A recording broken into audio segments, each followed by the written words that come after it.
Let's look at Anthony Ryder from South Lyon, Michigan, recently selected as the Lions 2020 Fan of the Year. He has a passion about sports broadcasting.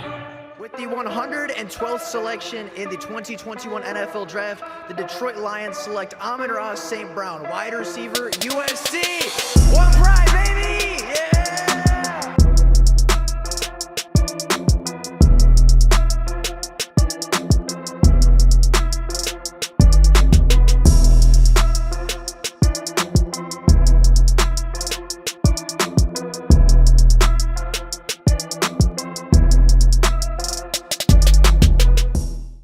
What is going on, everybody? Welcome back to another Detroit Lions video. Now, day one of free agency is officially in the books. The tampering window opened at noon on Monday, and the Detroit Lions, along with a lot of other teams around the NFL, made quite a few big moves to help improve their roster and set their roster up for success in 2023. And today, we're going to go over all of day one's re-signings and signings and tenderings and really talk about every major thing that happened that affected the Lions roster on day one of free agency. So, with that being said, let's get right on into taking a look at exactly that and start off with the re-signings. Now, the Lions opened their day very busy as themselves and Isaiah Buggs reached a 2-year agreement worth up to $6.1 million, keeping Isaiah Buggs in the Motor City through 2025. Now, Isaiah Buggs last year was an underrated free agent signing that really didn't come in until right before training camp started, but turned out to be one of the best free agency hires the Lions made, contributing to 11 pressures, 8 quarterback knockdowns, and a sack on the quarterback last year. Isaiah Buggs was one of the best interior pass rushers that the Detroit Lions were afforded in free agency and really turned into one of the best interior pass rushers on the team. He was really good with getting pressures. He was very good at collapsing the pocket. He was very efficient in the run game as well and really showed no concernable weakness. And while Isaiah Buggs isn't a Chris Jones or an Aaron Donald, right, he's not this elite pass rusher or elite run stopper. He is a player that is a very good role player. He is somebody that works very hard, does everything at a relatively high level. Even though he's not necessarily the greatest at any individual skill, he really doesn't have a concernable weakness going into 2023 and beyond.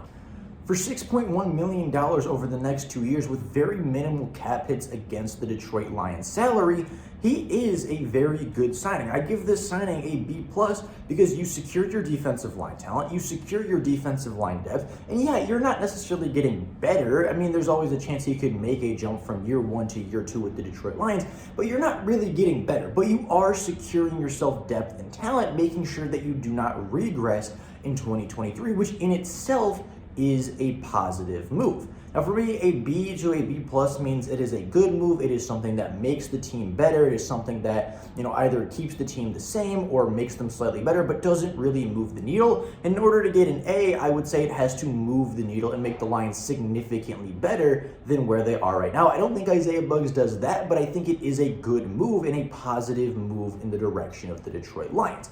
Now, right after they had decided to re-sign Isaiah Buggs, they also re-signed Craig Reynolds to, I believe, a 1-year minimum salary cap for veterans. I don't know the exact contract details because I do not believe that they have been released, but they did re-sign Craig Reynolds, who last year in 9 games averaged 4.4 yards per carry and was a decent running back 3 or running back 4 when healthy. Now, he did struggle with some injuries last year, but going back to 2021, he was a very efficient running back and a very good running back 3 for what the Lions needed him to be. He re-signed for a 1-year minimum salary for an NFL veteran. I think this is a C move. I don't think it necessarily makes the Lions better. It is a very league minimum, right? Craig Reynolds probably won't see the field all that much if they return Jamal Swift and probably draft a guy. But there is some depth there, and I think re-signing a quality depth running back who averages 4.4 yards a carry is a solid move. But again, it's not really moving the needle or making the Lions better. It's more just securing some depth so that they don't move backwards in a worst case scenario. Now, the Detroit Lions, before free agency officially opened at noon, did tender 5 restricted free agents, those being Scott Daly, Brock Wright, Shane Zylstra, as well as Anthony Pittman, all of whom were either starters or significant contributors to the Lions. Of course, Scott Daly, the starting long snapper. You have Brock Wright and Shane Zylstra, the two primary tight ends on this offense a year ago, both returning to reprise their roles. And then, of course, you have Benito Jones, who was a rotational pass rusher for the Detroit Lions, who made quite a few under-the-radar plays. And then you have Anthony Pittman, a very good special teams ace and a player that the Detroit Lions really like having around. Now, getting on to the later portions of the day, the Detroit Lions decided to make a few bigger splashy moves, and they opened free agency by going out and getting one of the top cornerbacks in this free agency class in Cameron Sutton of the Pittsburgh Steelers, agreeing to a 3-year, $33 million contract. Cameron Sutton is coming in to be the Detroit Lions' new cornerback one, playing 70% of his snaps on the boundary, having boundary experience, but also having the versatility to slide inside. Cameron Sutton, I think, was a great move by the Detroit Lions. Even though it is a large, long-term contract, something Brad Holmes is not really very used to doing, I think this is a good move for the Detroit Lions, allowing just a 47.9 completion percentage, 388 yards in coverage, having 3 interceptions and 15 passes defended, while allowing a QBR when targeted of 65.3. Cameron Sutton played like an elite cornerback last year.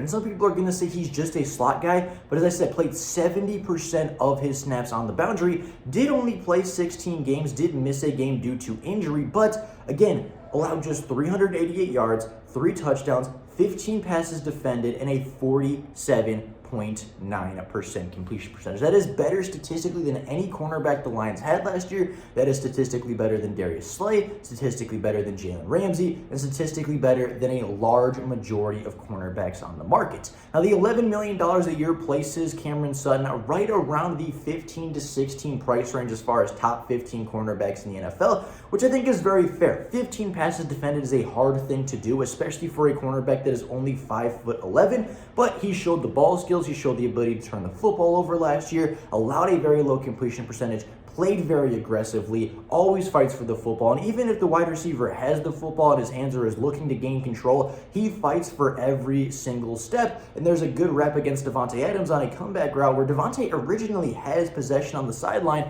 but Cameron Sutton continues to fight and rips the football away, forcing the incompletion on a crucial 3rd down in the red zone.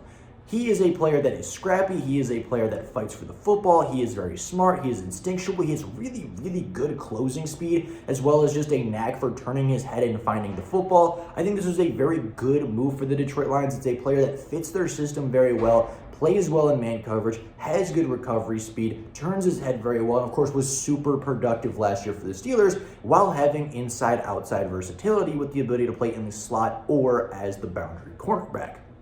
Now, I'm not entirely sure whether or not this will change the Lions' strategy going forward of drafting a cornerback in the 1st round or drafting a cornerback at 6th overall entirely, but I think that this was a good move for the Detroit Lions. The contract isn't crazy. This year, only going to count for about $1.8 million against the salary cap for a player to come in and be your cornerback one. I think this is a good move. I give it an A- overall. Again, A range being that it moves the needle. It makes your team significantly better than they were without the signing. I think this is a good signing. I think this is a positive move for the Detroit Lions going forward. I'm not sure if he's going to be the dominant number 1 boundary cornerback now that he has to be that guy, but I think that this is a good move that makes the Lions secondary significantly better and should give them a player who can guard wide receiver ones more consistently than Jeff Okudah, allowing Jeff Okudah to really take on more of a cornerback 2 role where I think he thrived much more last season.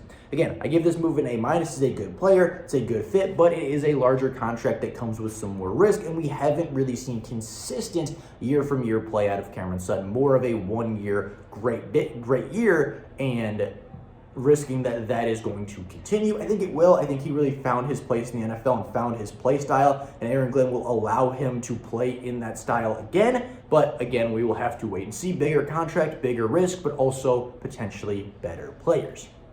Now, the last move that the Lions made on day 1 of free agency was yet again another re-signing, and this was the controversial one of the day. Alex Anzalone and the Detroit Lions agreeing to a 3-year, $18+ million contract that would give him roughly $6.25 million a year. But there's a lot of people that do not like Alex Anzalone as a linebacker, which I truly don't understand, because last year he outproduced Tremaine Edmonds, who just went on to make $18 million.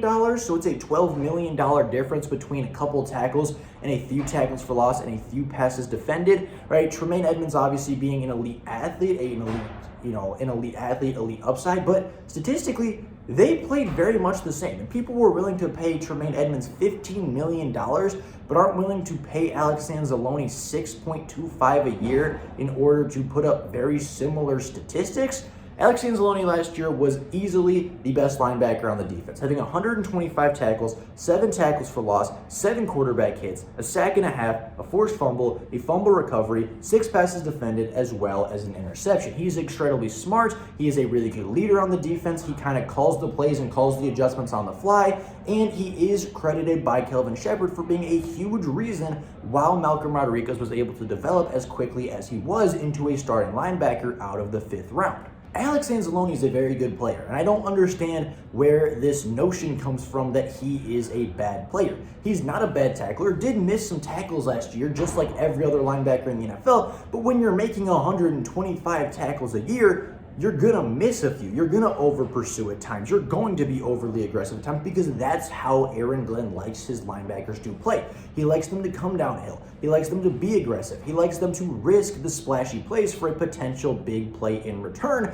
And sometimes it works, and occasionally it doesn't. But Alex Anzalone fit that system really well with his speed, with his smarts, with his veteran eyes, and his communication skills as a captain on the defense. Alex Anzalone is one of the best defenders the Detroit Lions have, and bringing him back makes a ton of sense. I've seen a lot of people say, oh, we should have upgraded the linebacker position. Oh, we should have done this or that. We should have paid Tremaine Edmonds what the Bears paid him. We should have gone out and outbid them for TJ Edwards. We should go out and get X player or Y player, Bobby Wagner and Levante David. But the fact is that Alex Anzalone knows the defense. The fact is Alex Anzalone is a leader in this defense. The players respect him, the players know him, and he knows this team and system. He was more productive than most linebackers in the NFL last year while being relatively young, still in his athletic prime, unlike Levante David and Bobby Wagner, who both took a significant step back last season. Overall, I give this a B. I think they did slightly overpay their captain. I think they did slightly overpay Alex Anzalone, but in an inflated linebacker market where you have guys like TJ Edwards and Tremaine Edmonds making an insane amount of money to play off-ball linebacker, I think $6.25 million a season for a really quality off-ball linebacker that is smart, sees the game very well, is aggressive, tackles well, makes big plays, is really good at a lot of different parts of the game, as well as being a leader on your defense, makes a lot of sense for the Detroit Lions. Again, I don't think it moves the needle. I don't think it makes them a ton better, but it does guarantee that they can't get any worse at the position while going into free agency now with the potential to still upgrade. So with that being said, that is day one of free agency. Overall, I'd give it a B+. I think every signing made sense for the Detroit Lions. I don't think any signing was a severe overpay or made the Detroit Lions worse or put them in a worse situation than they entered the day. The Lions walked out of day one as a better football team than they entered, getting back a couple starters, getting back a couple depth and role-playing pieces, as well as upgrading significantly in the secondary. So with all that being said, that is all for you guys today. A solid B+ grade from Brad Holmes of day one of free agency. And we're going to take a look tomorrow and see what Brad Holmes does on day two. But with all that being said, that's all I got for you guys now. Thank you all so much for watching, and until next time, and as always, go Lions.